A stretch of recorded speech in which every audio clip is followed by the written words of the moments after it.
Bismillahirrahmanirrahim. Assalamualaikum warahmatullahi wabarakatuh. Waalaikumsalam warahmatullahi wabarakatuh. Selamat pagi, salam sejahtera bagi kita semua. Alhamdulillah pada kesempatan ini kita bisa melanjutkan kuliah kita lagi dalam mata kuliah perencanaan analisa dan perancangan sistem atau pembangunan perencanaan sistem perangkat lunak. Di minggu kemarin kita sudah membahas tentang basis data. Saya sampaikan sebagian dulu dalam proses basis data tersebut karena mengingat waktu yang pendek ya. Kalau saya hitung lagi ini minggu 2 minggu lagi paling kita untuk pertemuan kuliah di semester genap. Di minggu ini, setelah minggu ini kita libur, setelah libur masuk lagi, setelah masuk itu langsung UAS rasanya gitu kira-kira jadwalnya. Jadi saya masuk dulu ke materi baru terkait dengan bagaimana kita melakukan proses perancangan tampilan. Baik itu tampilan input atau tampilan output ya. Di bahasan kita tentang database adalah konsepnya bagaimana kita menyimpan data secara kompak. Secara kompak artinya secara efisien dan efektif di dalam proses. Yang tersimpan adalah data. Yang saya tekankan di dalam bagian sana adalah yang tersimpan adalah data. Yang dimana berikutnya data itu harus diproses oleh program sehingga menghasilkan informasi. Contoh kasus di dalam minggu kemarin itu adalah misalkan jenis kelamin, gitu ya, laki-laki dan perempuan. Di database tidak pernah tertuliskan laki-laki dan perempuan, tapi berupa kode, bisa LP, bisa 12 dan sebagainya. Tergantung kepada para desain database-nya untuk membentuk data itu seperti apa. Di kebanyakan data-data yang sudah terbentuk terstruktur dengan baik, nah maka itu dikodekan menjadi satu kode. Golongan pangkat juga seperti itu nanti dikodekan lagi, dikodekan supaya nanti kita masuk ke kalau dalam teori database itu termasuk dalam yang normal. Jadi kita ngecek data database tersebut adalah sesuatu hal yang anormal menjadi normal. Oleh sebab itu namanya normalisasi data. Nah, di dalam rancangan input dan output ini kebalikan dari database, bahwa kita harus memproduksi informasi. Di dalam input tersebut kita bagaimana memasukkan data yang sangat-sangat bersih untuk tersimpan di dalam database. Yang kedua adalah output, bagaimana kita menyajikan informasi sehingga informasi itu dapat berdaya guna bagi si pemakai informasi tersebut ya. Nah, nanti Anda kaitkan nanti dengan mata pelajaran yang ada di dalam sistem informasi manajemen. Bagaimana Anda memahami konsep dari pemakai informasi. Informasi itu akan berguna bagi pemakainya. Tetapi sebagus apapun informasi itu, tapi kalau tidak berguna bagi pemakainya, itu bukan dinamakan informasi. Pemakainya, jadi tergantung kepada pemakai. Kalau Anda butuh informasi itu, ya pasti akan dicari dengan segala sesuatunya, pasti akan mengorbankan berbagai macam, bisa dengan uangnya dan sebagainya. Itulah informasi, itu berguna bagi pemakai, dan biasanya ya tingkat kebergunaannya itu bisa berbeda-beda. Nah, jadi perhatikan pada bagian sini, kata kunci pada bagian sini itu adalah bagaimana kita bisa menyajikan informasi. Kalau dalam input ada informasi, nah yang kita entry, misalkan yang tadi pilihan berupa laki-laki dan perempuan, bukan kode satunya yang kita tulis. Kalau kode 123 itu bukan programmer yang nulis itu, yang baru belajar. Masukkan angka 1 untuk laki-laki, masukkan angka 2 untuk perempuan kan. Kalau zaman dulu sekali waktu kita menggunakan kode karakter user interface ya. Tapi untuk masa sekarang ya desain input tersebut tentunya harus seinformatif mungkin di dalam sistem tersebut.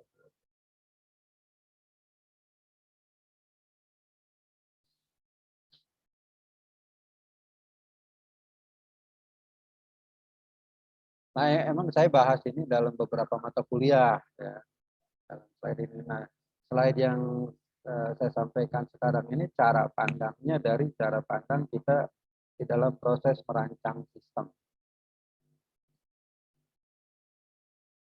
Desain input dalam prosesnya, ini ada beberapa hal ya, beberapa pilihan kita bisa definisikan. Input data dilakukan pada waktu yang berbeda. Hal ini ditentukan dengan jenis pemrosesan yang terjadi.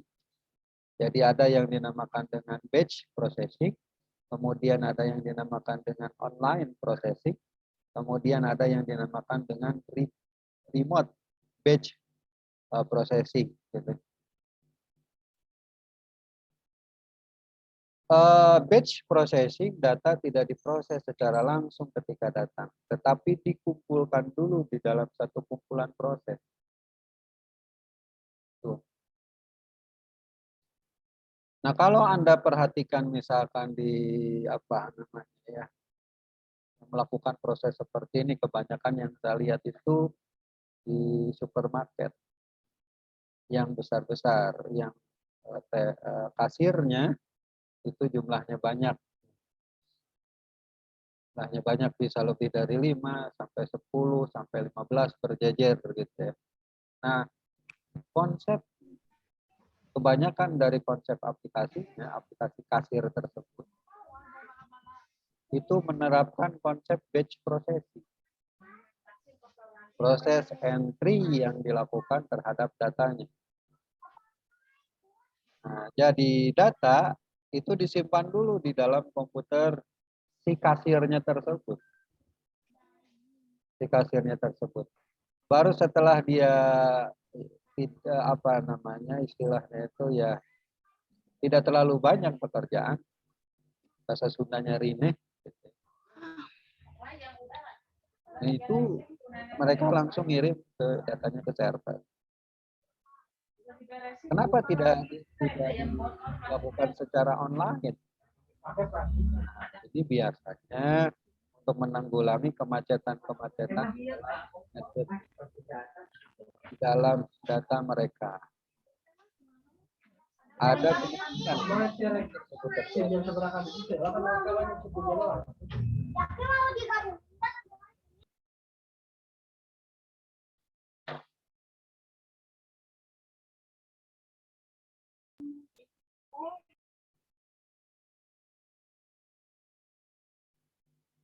kemungkinan kemacetan terjadi pada saat ngirim data tersebut atau baca dan kirim data ke server. Nah, sementara layanan itu kan harus segera dilakukan secara cepat. Nah, maka kebanyakan proses yang dilakukan itu adalah dilakukan di dalam komputer workstation. Di dalam komputer workstation tersebut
Oke, kita lanjutkan kembali kuliahnya. Jadi batch processing pada dasarnya adalah lebih banyak menekankan pemrosesan data dilakukan di dalam komputer workstation atau komputer klien.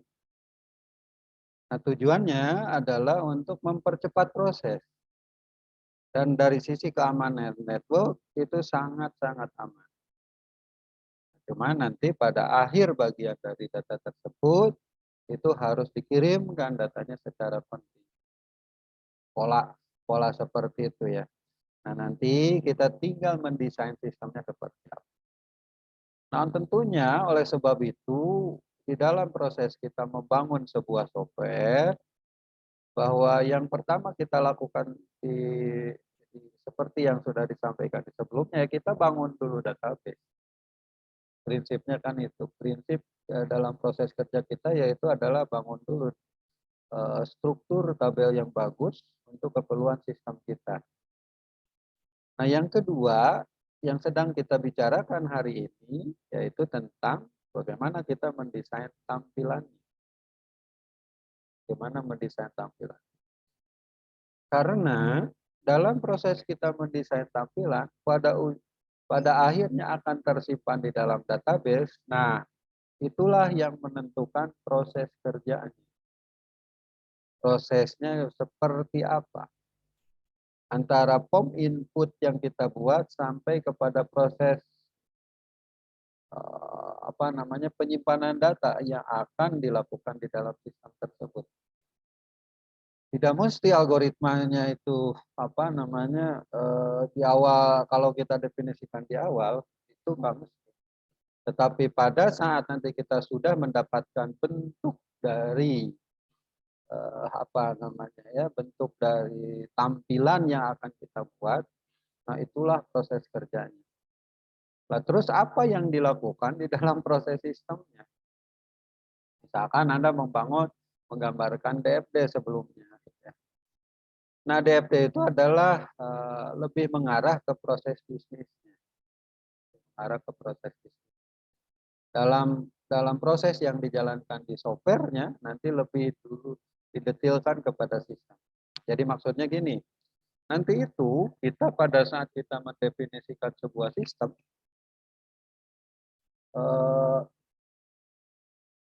misalkan absensi ya. Nah, proses mahasiswa masuk dan proses mahasiswa keluar kita definisikan di dalam sebuah data flow DFD-nya dengan sistem absen masuk dan absen keluar. Itu proses datang di dalam proses bisnis yang tersebut kan harus ada mahasiswa yang melakukan proses bisnis tersebut. Nah, kebanyakan dari proses bisnis yang sekarang adalah kelasnya dibuka dulu. Kelasnya dibuka dulu oleh dosennya. Apakah itu sesuai dengan waktu yang direncanakan atau tidak, kan itu urusan lain. Tetapi dibuka dulu, direncanakan dulu, kemudian setelah direncanakan dibuka, kelasnya dibuka, nah barulah kelas itu dinyatakan aktif. Nah, itu proses bisnisnya yang terjadi di dalam sana. Nah, berikutnya data apa yang tersimpan di dalam absensi tersebut. Mungkin sejak zaman saya kuliah, data absensi itu ya seperti itu saja. Bahwa yang pasti adalah seorang mahasiswa hadir dalam satu kelas itu berarti kan ada kelasnya, ada kelas kuliahnya, ada dosennya, kemudian ada Anda sebagai peserta. Tiga kelompok data tersebut. Terus waktunya kapan? Berikutnya lagi kan isi kuliahnya apa? Dari dulu kan seperti itu data. Tetapi secara proses sekarang berbeda-beda karena inputnya yang berbeda.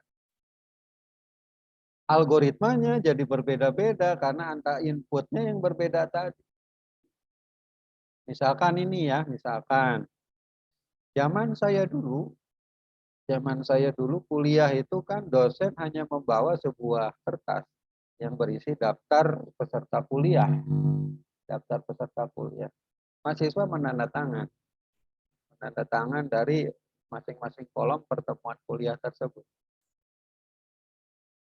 Nah, biasanya dipalidasi oleh dosennya dengan dipanggil gitu. Ini sini ada tidak, ini sini ada tidak. Karena dulu, sejak zaman dulu pun sama. Bahwa mahasiswa kadang-kadang menitipkan absen. Menitipkan absen ditandatangan oleh orang lain. Kalau jumlahnya besar, ya kita tidak bisa detect. Misalkan dulu saya ngajar di STT Telkom sampai 50 dan 60 mahasiswa per kelas. Kalau disebutkan satu-satu juga agak lama, jadi saya biarkan saja itu. Nah, berikutnya, nah itu kan nanti jadi dari absen yang dilakukan di dalam kelas secara manual, dibawa ke tenaga administrasi akademiknya untuk dientrikan ke aplikasi. Nah, proses entry-nya diinputkan dulu kode kelasnya apa, kode kelas kuliahnya apa, kemudian kan setelah kode kuliah, kode kelasnya ada, pertemuan keberapa, itu entry-nya nanti pertemuan keberapa. Nah, terus pesertanya siapa? Nah, pesertanya inilah nanti masukkan NIM satu-satu. Kalau ada 30 dimasukkan NIM 30. Yang hadirnya, yang tidak hadir NIM-nya tidak diikutkan. Berarti itu ada 3 entry yang pertama adalah kode kelas, kemudian pertemuan keberapa dan tanggal berapanya, kemudian tadi peserta. Pesertanya diinput satu-satu NIM nama NIM-nya saja. Nama muncul, NIM di entry, nama muncul, NIM di entry, nama muncul. Logikanya datanya sudah ada harusnya. NIM nama itu kan pasti peserta kuliah sudah ada. Nah, ada perubahan lagi. Ada perubahan absensi tersebut. Itu logika programnya pasti beda. Nah, sekarang absensinya dilakukan, zaman saya dulu juga, dilakukan di kelas. Dosen boleh membawa laptop atau juga disediakan PC di masing-masing kelas. Disediakan komputer PC di masing-masing kelas. Nah, di dalam tampilan tersebut sudah ada nama kelasnya, kode kelasnya, pertemuan keberapanya sudah ada langsung, tinggal kemudian dosen juga bisa hanya menceklis. Di ini ada tidak checklist, ini ada tidak checklist. Gitu. Itu antara tampilan program pertama dengan tampilan program kedua berbeda. Dari perbedaan tampilan tersebut, beda juga proses kerja di dalam program komputer. Berbeda. Karena kalau yang tadi misalkan masukkan NIM kalau ada 40 mahasiswa, yang 40 mahasiswa dimasukkan. Kalau program kedua, NIM-nya sudah tidak dientrikan lagi. Karena kita tinggal menceklis dari data-data tersebut. Kan? Checklist datanya. Cepat jadinya. Itu perbedaan data yang terjadi di dalam bagian sana. Nah, jadi rencanakan dahulu bentuk dari program yang akan kita buat tersebut akan seperti apa dulu. Nah, oleh sebab itu, nanti Anda pada saat belajar proses prototyping, kita mulainya itu di dalam menu dulu. Metodologi pembangunan perangkat lunak dengan prototype, metode prototype ya. Nah, pekerjaan yang kita lakukan itu adalah merubah dulu POM. Merubah POM kertas ke dalam POM yang ada di dalam komputernya. Merubah dulu itu. Dirubah dulu, kemudian divalidasi dengan si penggunanya nanti. Pengennya tampilannya seperti ini atau tidak. Mana dulu data-data yang perlu dientrikan. Urutan data yang dientrikannya seperti apa. Itu divalidasi dulu. Kalau ada tombol-tombolnya, tombol apa sih yang ada. Yang mau langsung masuk dan sebagainya sesuai dengan pekerjaannya. Terus data ini langsung masuk ke bagian mana. Setelah itu saya pernah mengalami konsep seperti itu. Gitu. Saya datang ke bagian sales order gitu. Di dalam sebuah perusahaan sales order. Tampilan sales order itu gimana? Ini entriannya gini, gitu. Sales order. Nah, dari sales order itu akan dikirimkan ke bagian apa? Kemudian kan dicek lagi ke bagian apa namanya, produksi ya, dari sales order itu ke produksi. Sales order menghasilkan form yang dinamakan dengan work order. Nah, work order itulah nanti dibuat proses rencana produksi.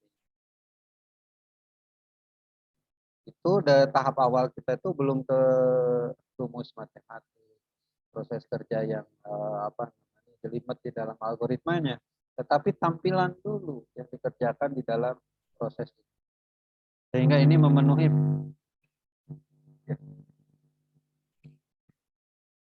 memenuhi pada bagian tersebut. Ya. Oke, nanti kita bahas lagi pada bagian itu. Kita lanjutkan kepada metode kedua, yaitu dengan online processing. Online processing seperti yang kita alami saat ini. Kita misalkan berbelanja di di marketplace, kita membeli tiket baik kereta, baik pesawat dan sebagainya. Itu dilakukan secara online. Data diinput biasanya melalui workstation yang sekarang itu juga bisa dalam bentuk handphone. Workstation-nya bukan hanya pada sisi PC atau notebook, juga berupa notebook handphone. Langsung diproses, langsung masuk ke dalam sistem.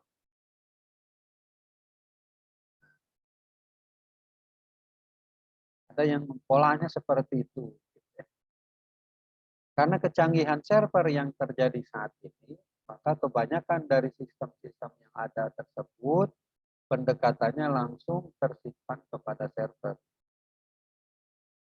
Itu ada sebuah BUMN ya yang melakukan proses absensi karyawan seluruh Indonesia itu dengan menggunakan sidik jari, data absensinya langsung masuk ke kantor pusat. Jadi absen di Bandung, datanya sampai ke Jakarta secara langsung.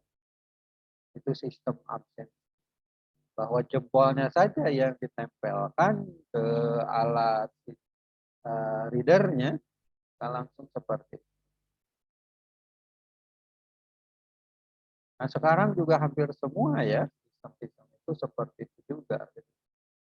Misalkan data guru SMA atau SMK di Jawa Barat juga sama, datanya akan masuk ke database server database yang ada di Bandung. Orang yang jauh dari Cirebon itu juga mengabsennya sampai juga ke Bandung. Sistemnya seperti itu dilakukan secara online. Berikutnya adalah kombinasi antara batch dan online. Apakah data dimasukkan secara online ataukah secara offline, kemudian dikumpulkan dan batch akhirnya dilakukan proses. Nah, berarti kalau kita lihat pada bagian ini, kita sudah punya skenario-nya.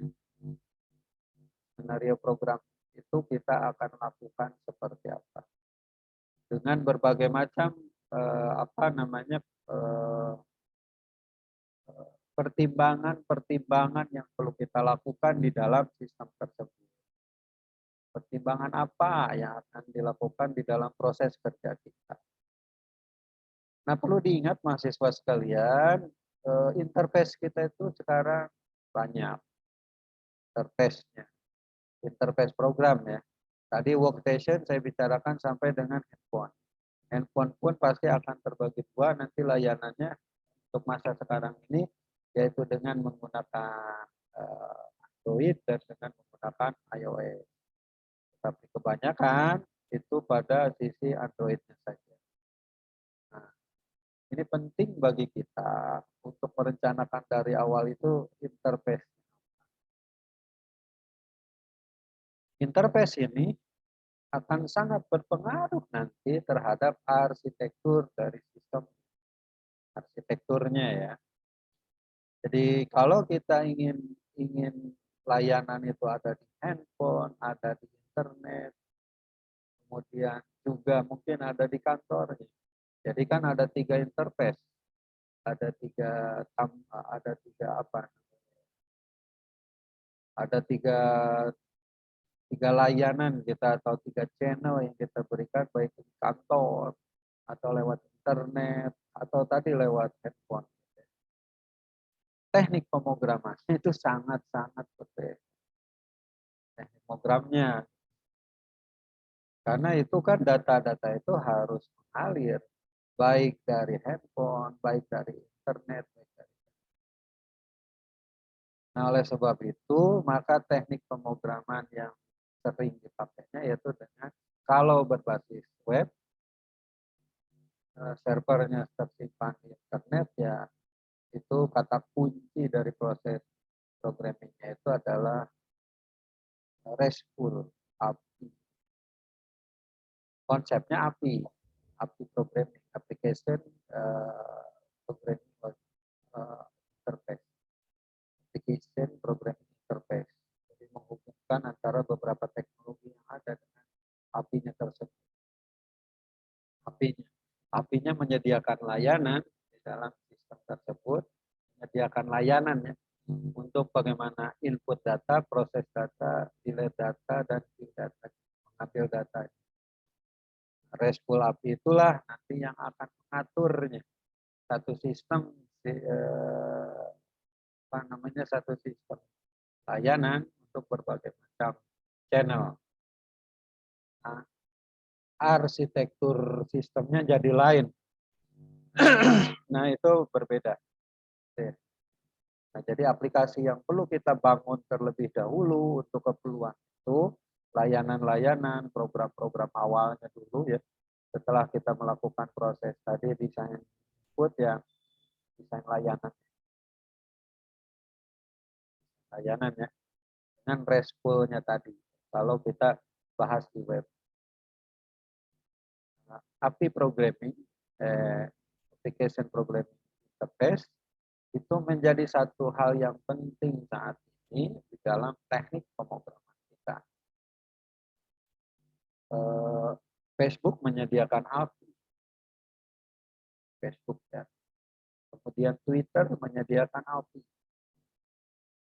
Untuk sebenarnya pada saat kita akan menggunakan aplikasi kita dan berhubungan dengan Twitter bisa dilakukan.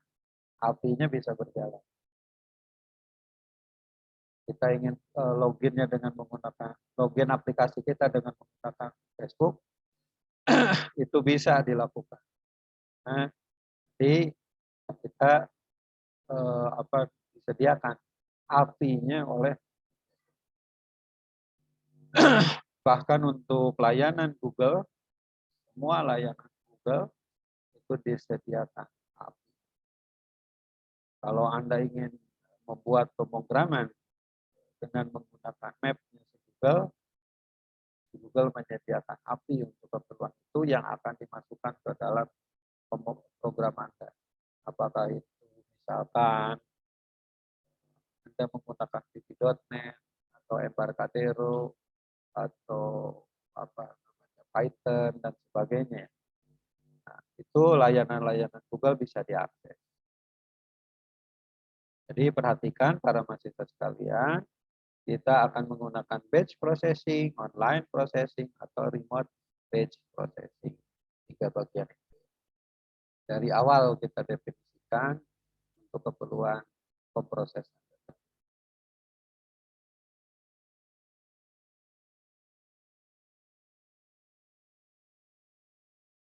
Nah, nilai-nilai yang perlu kita perhatikan dalam kaitan ini adalah pertama, efektif, kedua, akurat, ketiga, mudah penggunaan, konsisten, sederhana, dan menarik.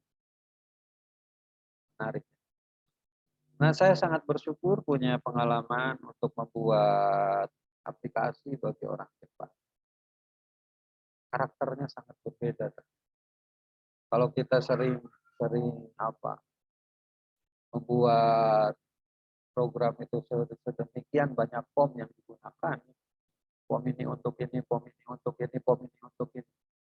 Orang Jepang itu tidak memerlukan hal seperti itu, mereka hanya memerlukan satu form yang bisa digunakan untuk berbanyak keperluan. Di form itu sudah ada semuanya, satu form. Menunjukkan hal karakteristik yang berbeda. Rasanya ingin mencoba juga, saya bagaimana program orang Arab, apakah efisien atau tidak. Bukan efisien atau tidak dari sisi yang lain ya, tapi dari sisi kita melihat. Nah, yang saya rasakan dari aplikasi yang orang Jepang seperti itu. Mereka hanya ingin satu form saja, tetapi isinya banyak. Kalau perlu tambahan layar, ya ditambahkan VGA layar, dibuatkanlah form yang lebar, atau menggunakan dua monitor juga sebenarnya mereka. Jadi supaya mouse-nya tersebut bisa klik langsung ke tempat yang dituju. Itu hal yang efektif ya. Sebagainya di dalam memberikan kemudahan, menciptakan kesederhanaan dan kemenarikan. Itu karakteristik dari aplikasi yang diharapkan. Kemudian yang perlu diperhatikan untuk kesemuanya, ini namanya konsisten. Tombol input itu kita tulis input, ya terus saja input di dalam aplikasi tersebut. Jangan sampai ada input, ada insert, ada tambah. Itu kan nggak konsisten. Konsistensi di dalam program itu menjadi penting. Karena nanti akan menimbulkan kebiasaan di dalam tampilan program kita. Kebiasaan-kebiasaan yang terjadi di dalam sistem tersebut. Jadi konsisten, kalimat-kalimatnya konsisten, huruf-hurufnya konsisten. Jadi semua tampilan yang terdapat di dalam program kita itu harus sangat-sangat konsisten. Warna, kalau bagian atasnya ditambahin apa, kalau bagian bawahnya ditampilkan apa, kalau tengahnya ditampilkan apa, itu konsisten semua. Untuk semua bagian-bagian dari hal yang ada di dalam sistem tersebut. Semua konsisten. Menunya konsisten. Jenis formnya konsisten. Tulisannya konsisten. Warnanya konsisten. Tombol-tombolnya konsisten. Mungkin dalam aplikasi desktop kita bisa sangat-sangat konsisten. Tapi kadang-kadang kita pada aplikasi berbasis web, ini kadang-kadang tidak. Di dalam aplikasi web, sebenarnya ada satu tambahan di dalam bagian tersebut, yaitu selain menarik dan atraktifnya, ini ada catatan di dalam menarik dan atraktifnya itu pada sisi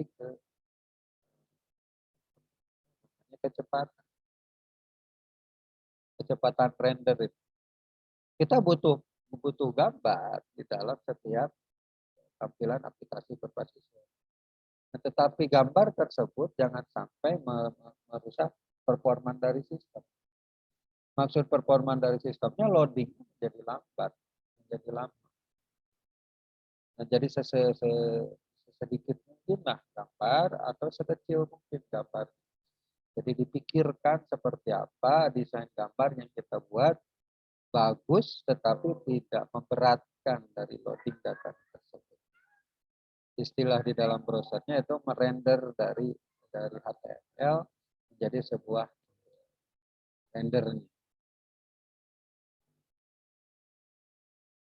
Nah, berikutnya adalah pada sisi mudah ya, mudah digunakan.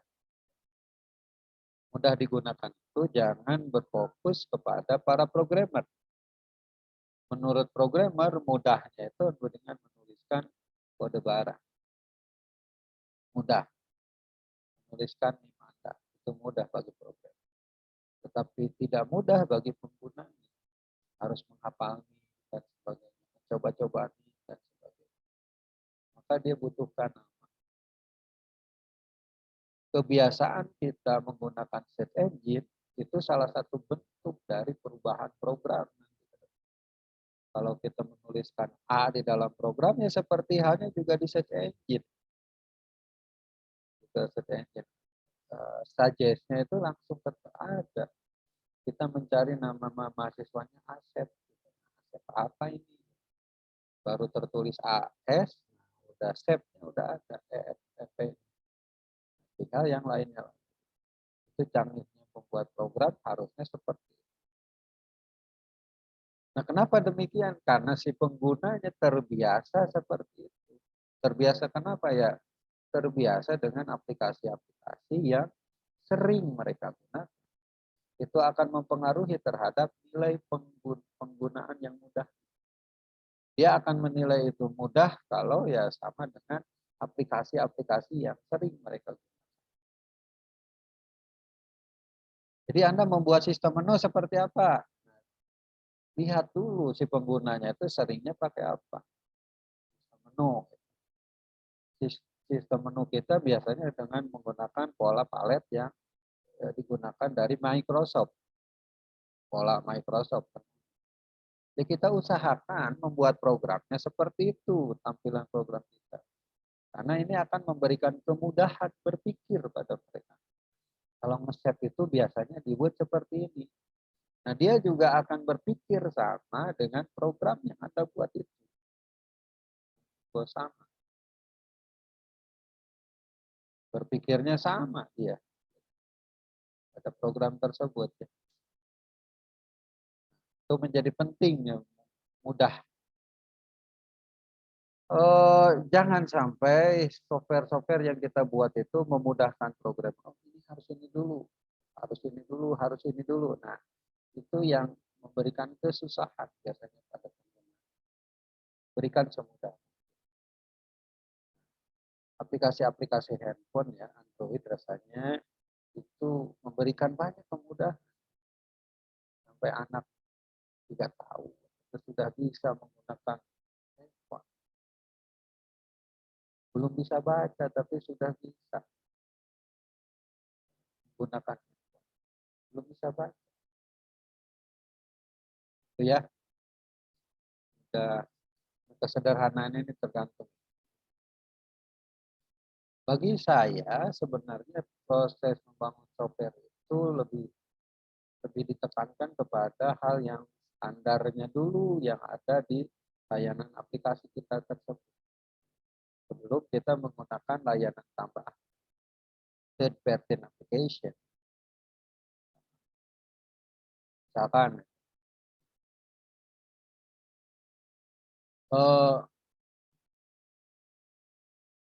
tampilannya ingin lebih bagus, ya tampilan program ingin lebih bagus dalam menampilkan data dalam tabel.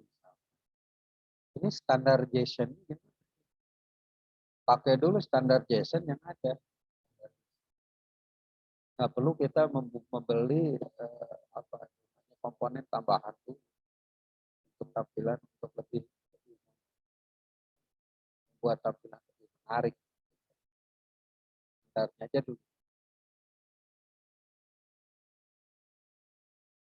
Nah, berikutnya adalah bagian-bagian di dalam proses kita melakukan proses perancangan input ini.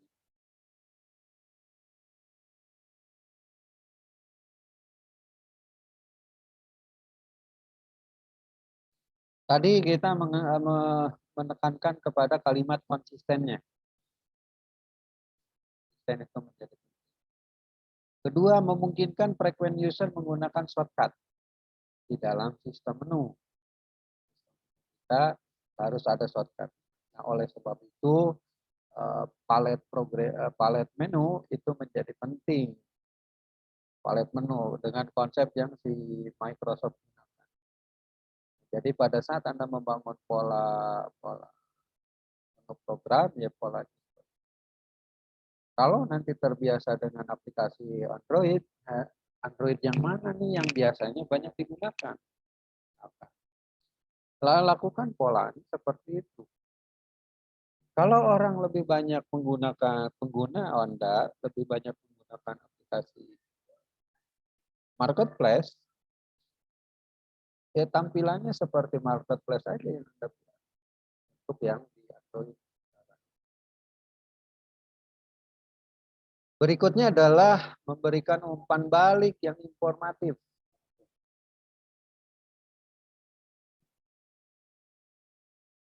Umpan balik itu terkait dengan konsep sebenarnya yang dijalankan pada bagian sini. Konsep umpan balik. Prinsipnya kan kalau di dalam kerjanya antara si pengguna dengan komputer berbicara itu umpan balik. Misalkan nanti Anda membuat sebuah form entry ya. Form entry data setelah di entry, setelah ditekan tombol save, nah, jangan hanya dituliskan sukses. Oke, itu aja sukses oke. Nah, itu bukan umpan balik yang baik. Bukan umpan balik yang baik. Ya. Tetapi harus ditambahkan dengan kalimat-kalimat yang lebih manusiawi. Data yang di entry-nya siapa tadi? Misalkan data dengan kode ini, nama ini sudah disimpan. Dalam server boleh gitu. Tetapi itu lebih manusiawi. Oh, sukses itu sukses apa? Tetapi kalau sukses tadi ditambahkan dengan informasi tadi, data, kode ini, nama ini telah tersimpan. Kan dari penggunanya jadi enak. Nah, umpan balik ini juga biasanya di dalam ini langsung dengan dialog ya.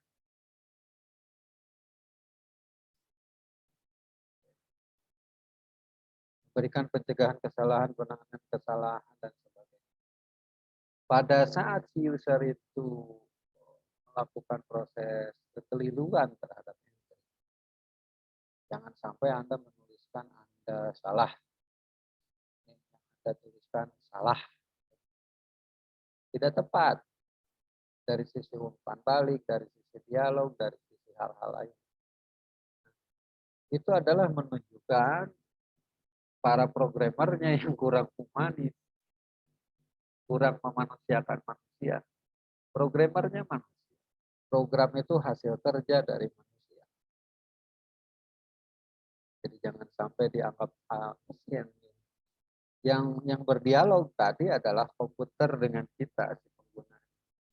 Nah, tetapi komputernya tersebut kan program komputernya dibuat oleh manusia. Jadi seolah-olah yang berdialog itu adalah manusia dengan manusia. Nah, oleh sebab itu tadi ya memanusiakan manusia di dalam proses dialog. Anda salah. Mana mau sih orang disalahkan? Setiap orang yang disalahkan pasti akan mempertahankan defense. Nggak mau disalahkan. Kebanyakan orang kan seperti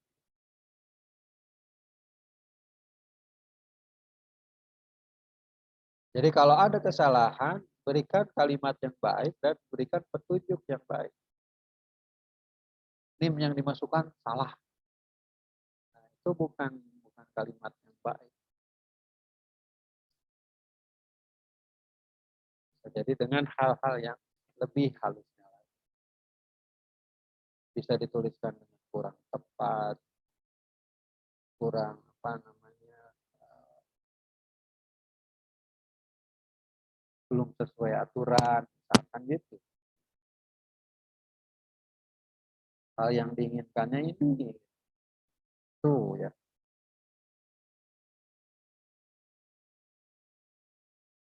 Entry ini kebanyakan di dalam teknis pemrograman, form design, form input ini ya, form input.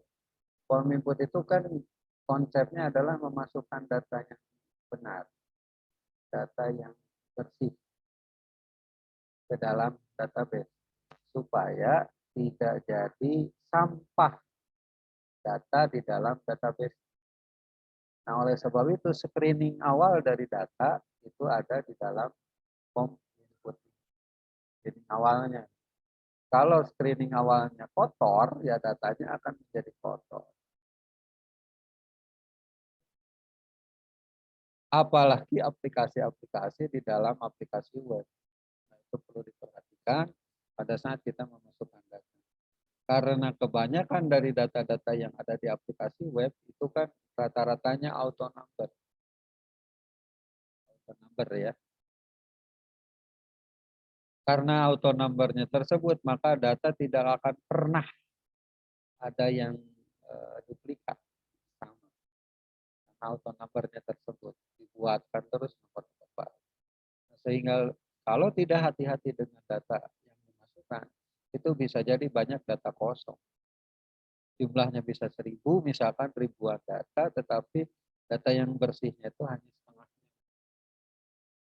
Karena ya seolah-olah sudah tersimpan.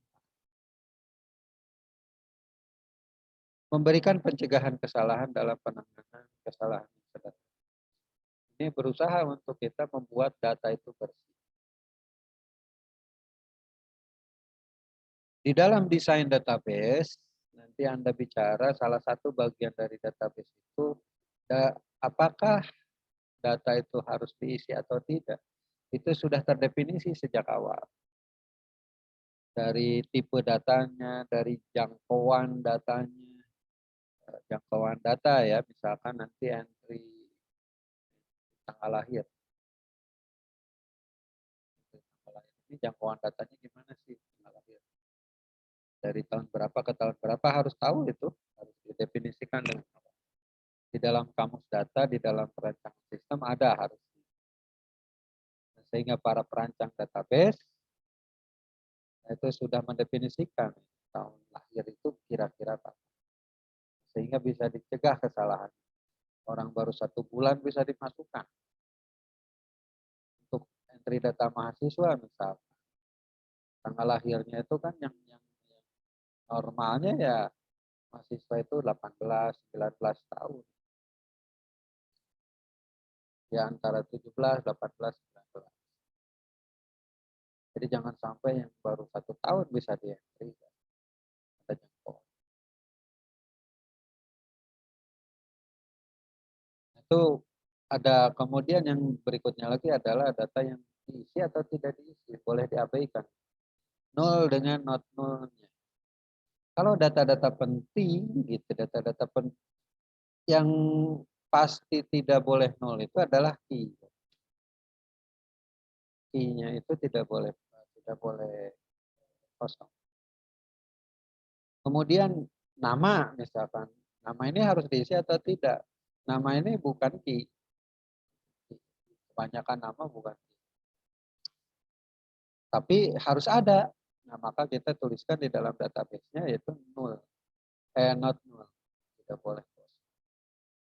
Jenis kelamin ini juga pada laporan ini sangat menentukan pada laporan.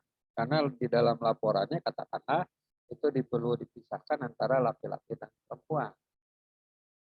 Maka kita tuliskan di dalam, didefinisikan di dalam database-nya not null. Itu ya. Walaupun tadi si ininya si bukan key. Nah pengaruhnya ke sini ke dalam popnya di dalam bagian sini.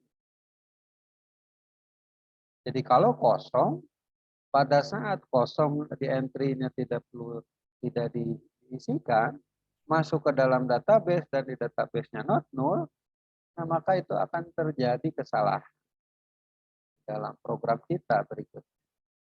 Oleh sebab itu perlu merancang bagian sini dengan baik. Dari awal kita sudah mempunyai peta-peta atau bentuk-bentuk seperti itu. Laki-laki perempuan pasti diisi. Misalkan tadi nama kalau kosong itu dicegah kesalahan.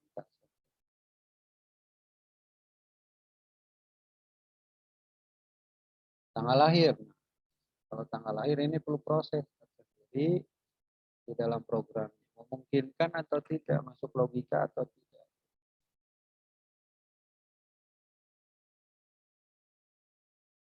Memungkinkan pembalikan aksi yang mudah. Mengurangi beban ingatan jangka pendek.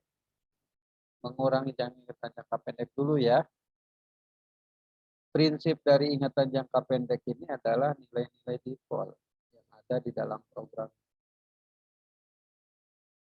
Para programmer baru biasanya tidak bisa ini untuk menampilkan tanggal sekarang. Tanggal sekarang. Rata-ratanya nggak pernah di entry itu. Kalaupun ada tanggal, misalkan di dalam nota ya, nota membuat nota penjualan, kan tidak di entry tanggal. Tetapi di dalam database-nya itu ada. Tanggal jamnya itu ada. Tetapi tidak di entry. Nah, itu berarti nilai default yang ada di dalam program tersebut.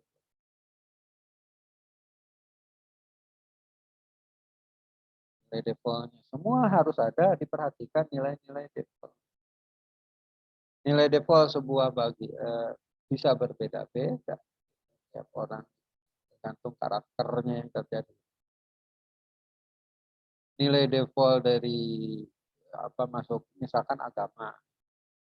Karena saya pernah juga membuat aplikasi yang di Bali gitu. Agama kan nggak mungkin kalau di Bali itu langsung nilai defaultnya Islam. Kalau di Bandung di Jawa Barat ya saya membuat default untuk agama itu Islam. Tetapi untuk sistem akademik di Bali waktu itu saya membuat sistem akademik karena sistemik Bandung itu kan ada tiga bersaudara sistemik Bandung, STTI Tanjung Pinang dengan sistemik Bandung Bali.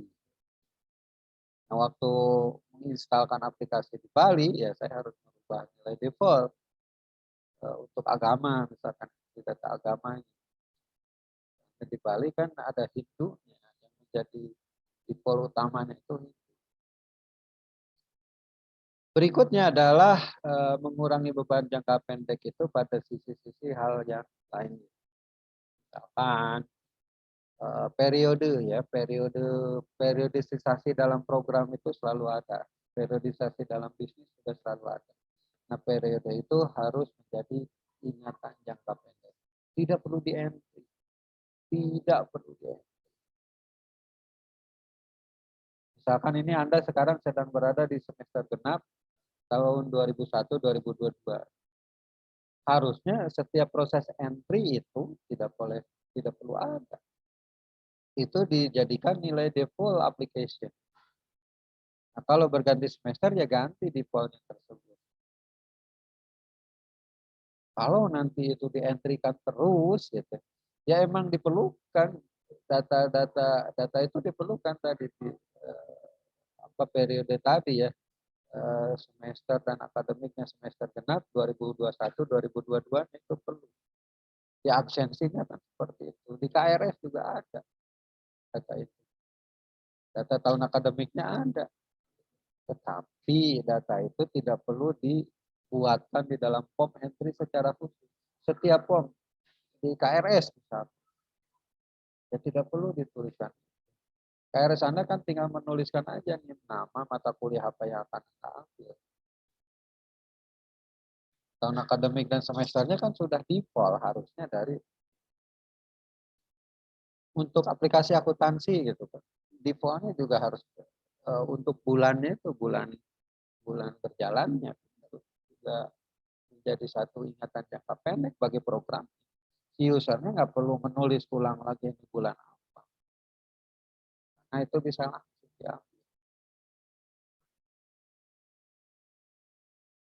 Absensi karyawan, masa jamnya juga harus ya harus langsung dong diotomatisasikan.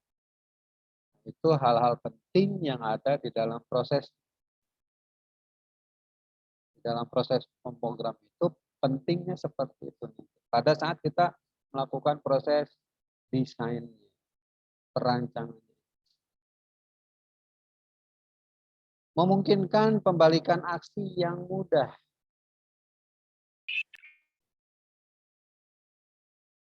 Membalikan aksi yang mudah. Jadi tombol back-nya dalam bagian ini bisa back nggak sih? Tadi salah. Kita sering mengalami dan jengkel dengan program-program yang pada saat terjadi error. Nge-save gitu, kita tekan tombol save, ternyata ada kesalahan. Kita harus ngisi lagi dari awal. Kan itu nggak bagus di dalam. Kita merasakan itu nggak enak, merasakan program seperti itu. Nah, maka kita perlu menghindari pada saat kita membangun. Tetapi kalau kita ya sudah apa ya, membangun program, ini sebenarnya ya emang memerlukan sesuatu hal, effort tertentu pada saat kita ingin seperti itu. Tidak semua programmer juga bisa melakukan itu. Bagaimana kita tadi ya, pada saat nge-save terjadi error dan kita kembali lagi ke entry gitu. Supaya data-data yang sudah dientrikan tersebut masih tetap ada. Jangan sampai blank lagi gitu. Blank lagi kan repot lagi, males lagi orang untuk menyetrika lagi. Pasti ditinggal itu kalau kita membuat itu di dalam toko online atau layanan-layanan online lain. Kalau masih ada pilihan lain yang lebih bagus, kenapa kita memilih itu? Kecuali punya sesuatu produk yang sangat khusus. Terpaksa tetapi tidak mengenakan. Hal seperti itu, kembalikan aksi itu penting ya, dapat di dalam program kita.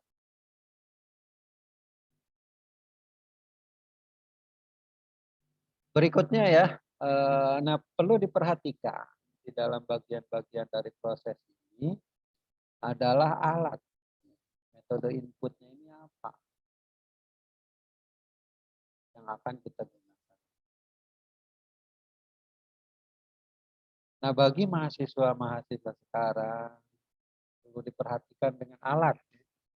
Anda perlu mengenal berbagai macam alat yang terkait dengan komputer kita.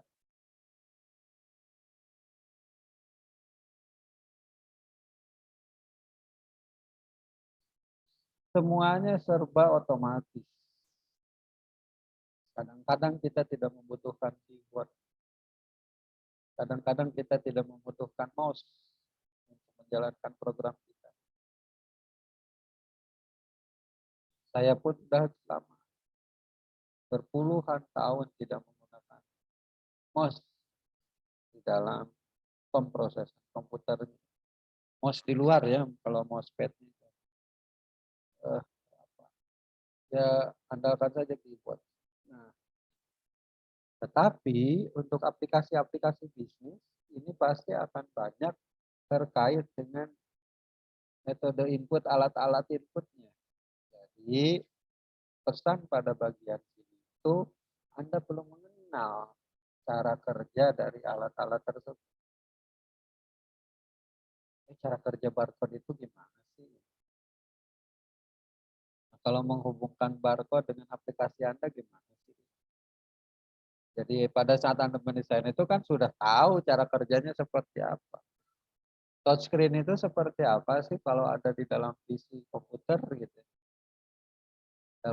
Dalam HP Anda emang semuanya touchscreen, tapi kan dalam PC workstation kan belum tentu itu touchscreen. Nah, bagi Anda yang berkecimpung di dalam membuat programnya, nah programnya gimana? Fasilitasnya apa sih gitu. Jadi kalau Anda membuat aplikasi itu di dalam aplikasi berbasis web, gitu, ini si PHP ini gimana sih untuk yang barcode tadi, touchscreen tadi. Kalau Anda menggunakan alat absen, nah absen apa sih? Sidik jari kah? Atau dengan kartu kah? Atau dengan pengenalan wajah kah? Alatnya yang mana sih yang kita akan pakai di dalam input ini?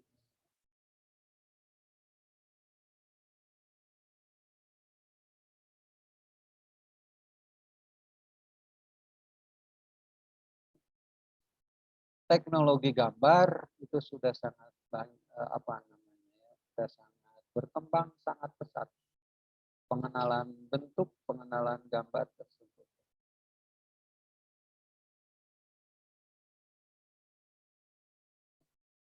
sekarang yang sedang berkembang itu adalah ya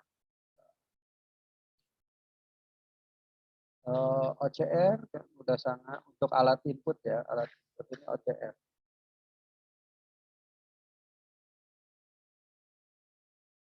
Apa namanya, penyekanan teks ya, penyekanan teks itu sudah sangat dikenal. Karakter recognition, tulis tangan sudah dikenali. Jadi beberapa aplikasi untuk saya pernah melihat itu untuk beberapa aplikasi apa namanya, asuransi.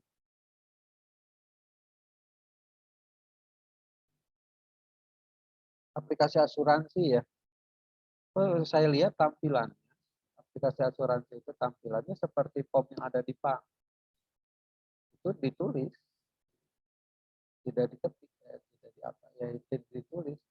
Dia membuat si tukang ininya asuransinya tersebut itu membawa pad, saya membawa pad, kemudian padnya itu diserahkan ke si itu yang akan mengikuti asuransi dan menulis di sana dengan pena langsung ditulis di masing-masing sel, di masing-masing bagian dari seperti yang form yang ada di bank itu. Ada di bank ya. Nah, langsung ditulis. Misalkan namanya tanggal lahir ditulis. Dan itu langsung bisa dikenali. Jadi udah tulis tangan manusia sudah bisa dikenali secara baik, dapat diproses.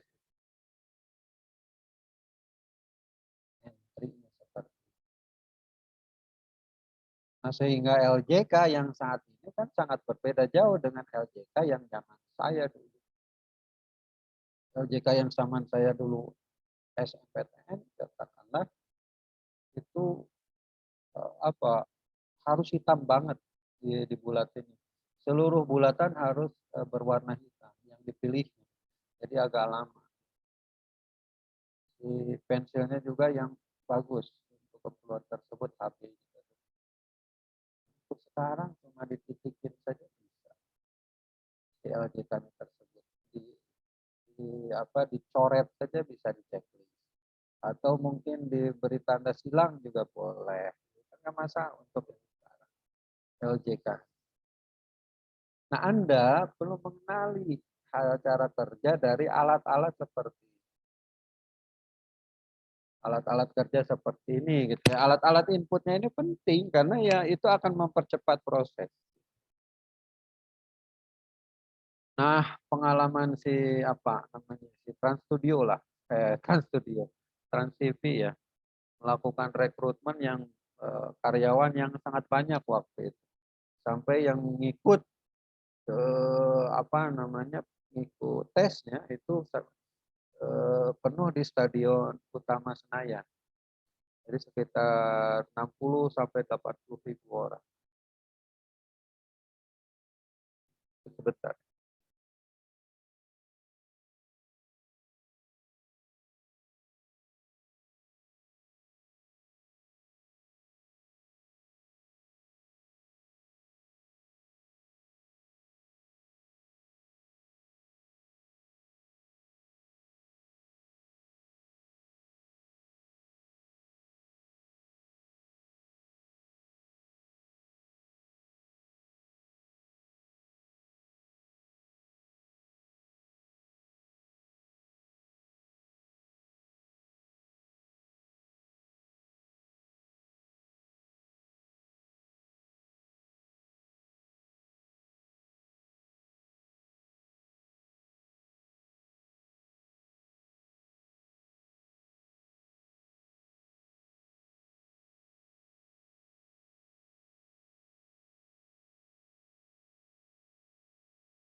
Jadi bayangkan model tadi jumlah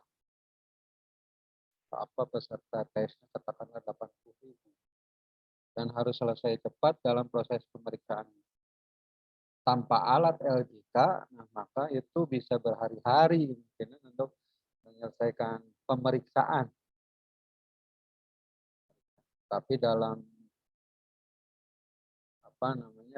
dengan menggunakan lembar kerja komputer LJK tersebut, teknologi LJK dimanfaatkan, maka ukuran jam sudah keluar. SNPTN kan jumlahnya begitu banyak. Seluruh Indonesia ratusan ribu. Tetapi dalam ukuran jam mereka bisa selesai. Komputer ya, dengan alat input yang benar. Ya, komputernya sih komputer, tetapi alat inputnya lain. Gitu kan. Kasus misalkan, jadi kasusnya Anda alat input apa yang cocok untuk sebuah pabrik,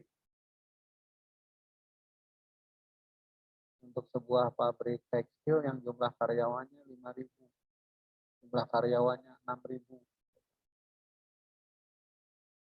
karyawannya 5.000, 6.000. Katakanlah 6.000.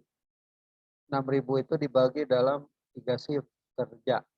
3 shift kerja ya.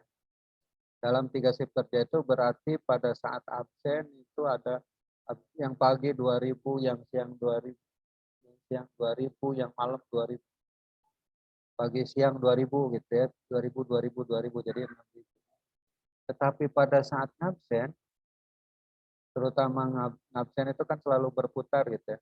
Ada yang absen pulang dan ada yang absen masuk. Sesi pagi ngabsen berarti sesi malam pulang. Sesi pagi pulang, sesi siang masuk.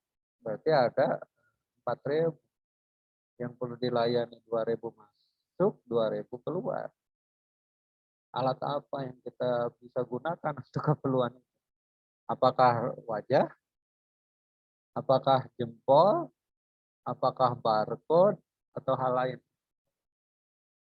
Supaya absensinya dapat berjalan dengan cepat. 2.000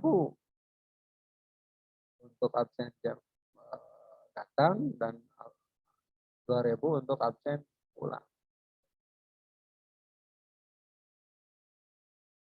Alat apa? Nah, reader apa yang kita perlukan? Berapa jumlahnya nanti? Gitu ya. Berapa jumlahnya nanti dalam reader? Nah, pintu tol saja seperti itu kan ya. Dalam jam-jam ramai pintu tol dibuka semuanya. Ada 20, ada 30 pintu tolnya misalkan. Di Cikarang Utama rasanya itu kan banyak sekali pintu tol. Tetapi pada saat-saat jam seperti sekarang ya masih lowong gitu ya, hanya dibuka beberapa. Pada saat Lebaran itu jalan pintu tol tadi Cikarang Utama, sekarang bukan Cikarang. Nah, sampai tersendat, sampai bisa ukurannya jam juga. Di tolnya 1 jam, nunggu keluar tolnya itu bisa 2 jam. Jangan sampai absensi karyawan juga gitu. Oh pas pulang, mereka pulang sudah ngantuk, ya udah misalkan yang sesi malam ini. Pagi-pagi pulang, tapi nunggu absen lama. Apa yang bisa dilakukan dengan cepat? Apakah emang mesin Amano yang bisa menyelesaikan itu dengan cepat? Ataukah program komputer? Kalau program komputer mahasiswa D1, ya pasti memerlukan waktu yang lama.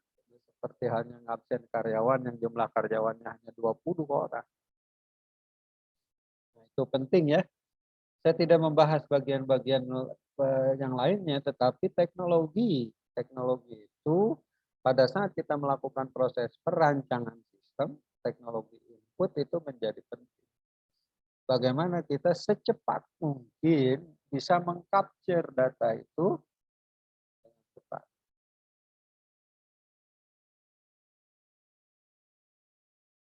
Nah, beberapa pendekatan, ini perlu catatan juga bagi Anda, beberapa pendekatan yang bisa dilakukan, misalkan oh, entry datanya kita ambil saja dari file. Itu kan contoh kasus. Kalau di sini metode input ada keyboard, mouse, touchscreen, point of seller, sound and space, penanda, tinta penggaris, transmisi elektronik, smart card, biometrik, dan sebagainya. Salah satu bentuk input lain adalah dari file. Dari file. Jadi sifatnya batch gitu juga ya, dari file.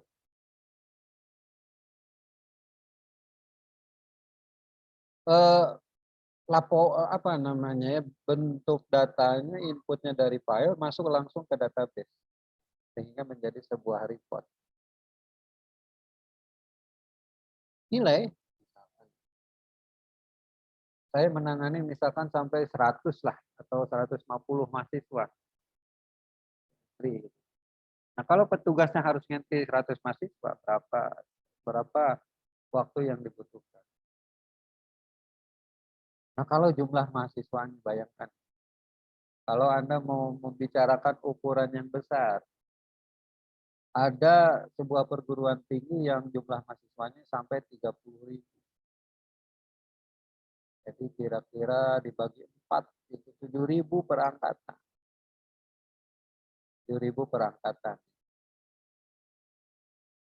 7.000 per angkatan. Kemudian masing-masing mahasiswa, 30.000 tadi ya. Masing-masing mahasiswa mengambil 5 mata kuliah saja. Berapa itu?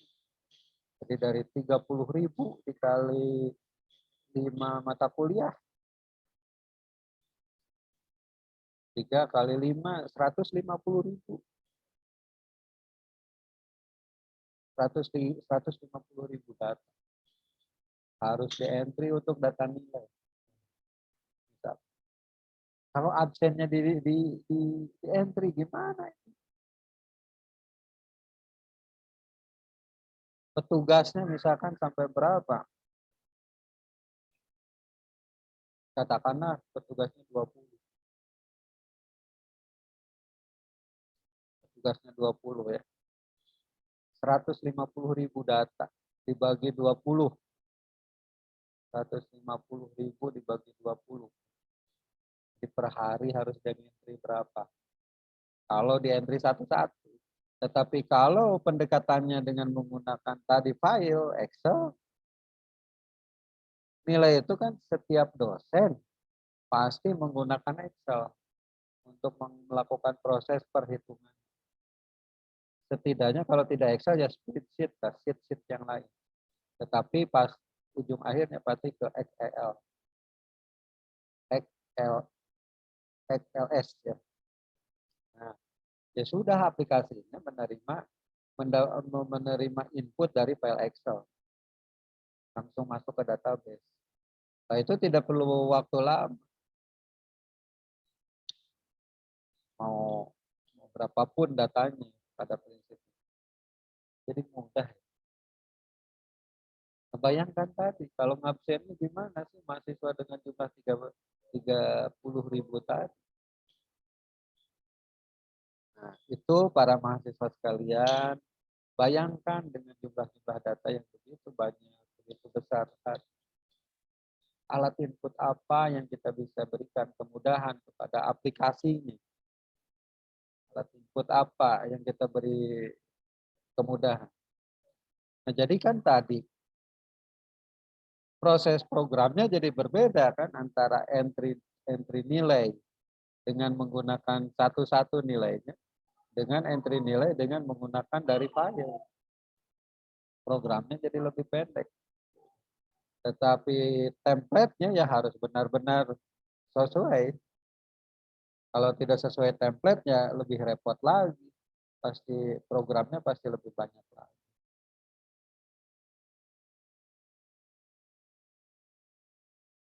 Nah, mudah-mudahan kebayang dalam proses-proses seperti ini ya, bahwa tampilan alat input itu menjadi bagian penting dari program.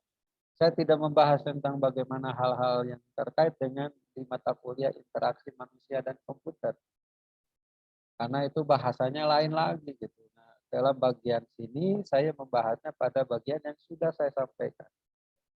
Bahwa setelah kita menyimpan data, merancang tempat penyimpanannya, bagaimana kita merancang cara masuknya dan cara keluar dari data yang tersimpan di dalam database.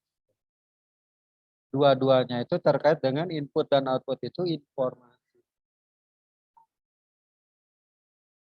Informasi. Data jadi informasi, informasi jadi data. Berikutnya polanya seperti itu yang terjadi di dalam sistem kerja kita yang ada di dalam aplikasi. Oke, berikutnya adalah bayangkan untuk masa sekarang ini. Apa namanya ya, pengenalan suara itu udah sangat-sangat lazim di dalam aplikasi komputer. Zaman HP dulu kita mengenal HP yang lama pun ya, yang masih ukuran 3 jari, katakanlah HP-HP seperti itu ya. Voice comment kan sudah ada. Nah, Anda perlu juga membuat hal-hal seperti voice comment. Nah, ya pembicaraan software ini juga terkait dengan kalau kita menggunakan metode input tadi, kita juga akan berkolaborasi dengan sistem-sistem yang lainnya. Tadi kita bicaranya dari file. Kemudian berikutnya juga berkolaborasi dari file. Zaman saya dulu kolaborasi file itu terbatas. Istilahnya itu electronic data interchange, EDI. Tapi untuk masa sekarang ini ya tidak terbatas. Sudah tidak terbatas. Nah, contoh kasusnya sudah sangat jelas untuk masa sekarang ini. Antara perusahaan pembayaran, antara perusahaan penjualan, antara perusahaan pengiriman barang. Itu sudah menyatu menjadi satu sistem. Shopee dengan JNE langsung ya. Pembelanjaan dari Shopee dan sebagainya itu bisa terkonek ke mereka dengan baik. Pada saat mereka membuat sebuah label apa namanya, label pengiriman dari itu kan membutuhkan nomor pengiriman. Nah, nomor pengiriman itu kan datangnya dari perusahaan logistik. Dari perusahaan logistik, nah itu harus connect ya datanya. Oh, ini nomor ini sudah ada, barcode-nya sudah dibentuk.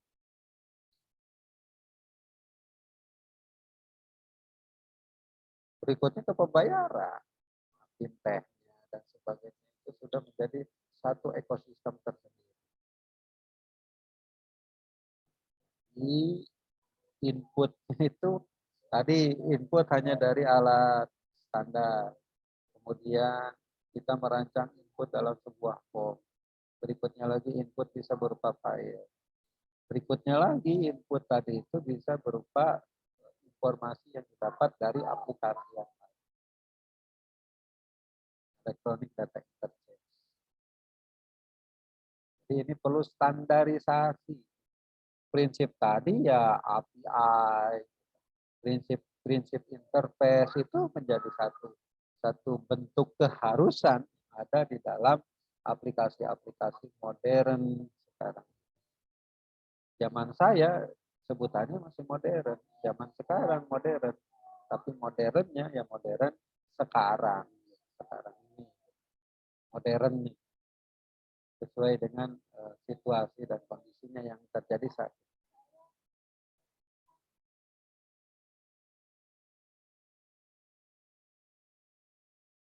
Oke, berikutnya apa? Desain output nanti lah.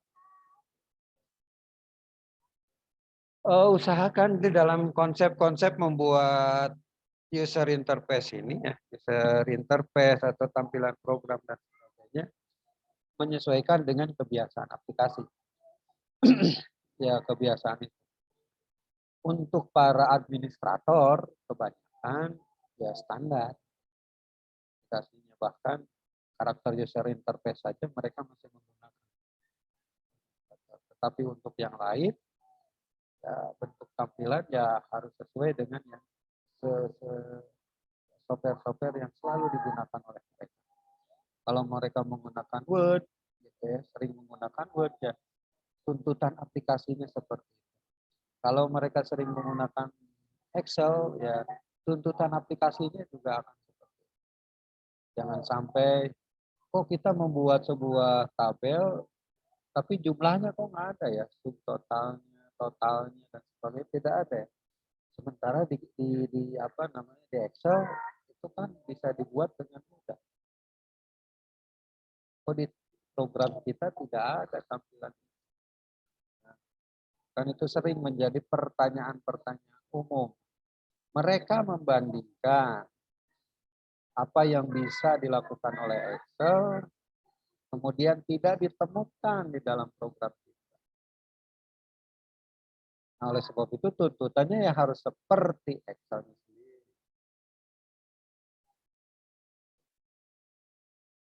Baik ya, sampai di bagian sini silahkan kalau ada yang perlu didiskusikan.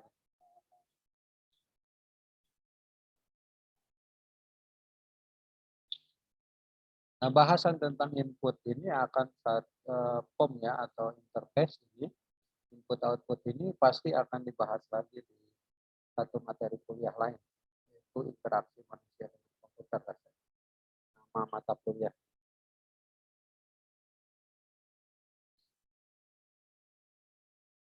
Oke, silakan kalau ada yang perlu didiskusikan sampai bagian sini. Pak, saya boleh izin bertanya, Pak? Boleh, silakan. Kan suatu desain aplikasi itu sebaiknya tidak jauh berbeda dengan aplikasi yang biasa digunakan. Hmm. Nah, untuk mengetahui kebiasaan calon user menggunakan aplikasi apa, itu kita harus mengadakan kuesioner dulu sebelum rancang desain atau dengan cara apa ya, Pak? Nah, iya. Prinsipnya ada data-data umum ya. Misalkan kita sudah bisa menebak dari data-data umum tersebut. Misalkan ya pada saat datang ke kantor mereka, pada saat kita ngobrol dengan mereka, kita lihat mereka menggunakan Windows. Berarti pasti toolnya tidak akan tidak akan jauh dari aplikasi-aplikasi Microsoft. Berarti kebiasaan mereka menggunakan Microsoft. Tapi kalau misalkan kelihatan ini kok mereka bukan Microsoft ya, mereka menggunakan iOS operating sistemnya. Berarti kita harus ada hal-hal yang kelihatannya umum. Tapi juga tentunya pasti bisa bisa juga dari proses analisis yang kita lakukan untuk memastikan kebiasaan mereka menggunakan secara tampilan ya, dalam kaitan. Kalau kita lihat aplikasi dari Microsoft, operating sistemnya sendiri gitu ya, untuk setting-setting dan sebagainya itu kan formnya terbagi dalam beberapa tab. Gitu ya. Tab satu, tab kedua, dari masing-masing tab ada kotak, dialognya apa. Gitu. Kalaupun ada entry-nya satu, tetapi bentuk formnya kok banyak gitu, besar, dan ternyata tulisannya banyak. Nah itu yang perlu kita tiru di dalam tampilan si Microsoft-nya tersebut. Jadi ada yang sifatnya umum nanti, yang kita bisa tebak dari awal, atau juga ada yang sifatnya khusus melalui proses yang kita lakukan di dalam analisis. Bisa ditanyakan langsung atau melalui proses yang kita pada saat datang ke tempat perusahaan tersebut pada waktu menganalisis kita sudah bisa menentukan itu. Nah, problem sebenarnya pada sisi arsitek, ya arsitektur sistem. Maksud saya arsitek ya tadi sesuai dengan hal yang diharapkan. Interface-nya ada berapa aplikasi. Ya, silakan yang lain.